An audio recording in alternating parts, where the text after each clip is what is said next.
Btcn गंसे दुखुनांथावना अंगनबादि मिरु सोरलां बोरलां मिरुआव सोलिदों उन्दै उन्दै खुदियाफोरनि फरा फोरोंथाय।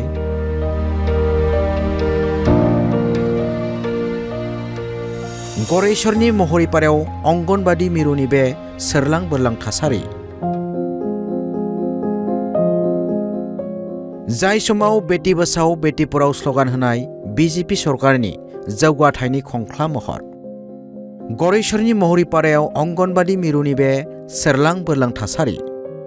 बारहुंखाया थिं बिलाइ बुखारलांनाय बायग्रब जिग्रब न'आव सोलिदों बेबायदिनो उन्दै उन्दै गथ'फोरनि फरा फोरोंथाय।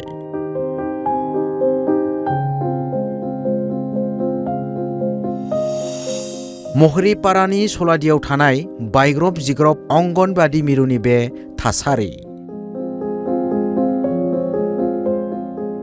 समाज अनसाय बिफाननि गरेश्वर गथ'सा जौगाखां मावबिथांखिनि सिङाव थानाय बे मिरुखौ फोसाबनो थाखाय खनले खनले खावलायनायनि उनावबो जेबो राहा लायाखै आरो जेबो रोखोमनि गोथौथि होआखै बिफानारि खुंथाया।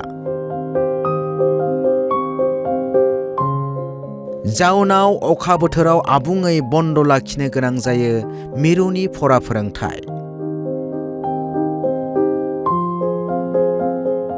अंगनबादि मिरुआ बायला जिला जानायनि थाखाय बिमा बिफाफोरा गावसोरनि गथ'फोरखौ मिरुआव फोरोंथाय होनो दैथायहरनो नागिरा। बेनिखायनो मिरुखौ थाबैनो फोसाबनो थाखाय सरकारखौ खावलायो मिरुनि अंगनबादि मावथि आरो मददगिरिया। গৃহস্থৰ কাৰণে আমি ক্লাছ কৰিবৰ কাৰণে টিংপাতো বেয়া, ভাঙা চিঙা ঘৰ, তাতে বাচ্চা ৰাখাৰ কাৰণে আমাৰ অসুবিধা হয়। বাচ্চা পঢ়োৱাৰ বৰষুণ দিলেতো টোটেলি বন্ধই থাকে আমাৰ চেণ্টাৰ। আগতে জনোৱা হৈছে, আমি ফটো মাৰিও দিওঁ, কৰ্মী হেল্পাৰ দুইজনে ফটো মাৰিও আমি জনাইছোঁ, CDP বাইদেউ ফটো দি খেদাইছোঁ, তথাপিও এতিয়ালৈকে আমাক ভাল কৰি দিয়াই নাই। गरेश्वरनिफ्राय खौरांगिरि दीपांकर दासनि हेफाजाबाव news desk report Assam live 24।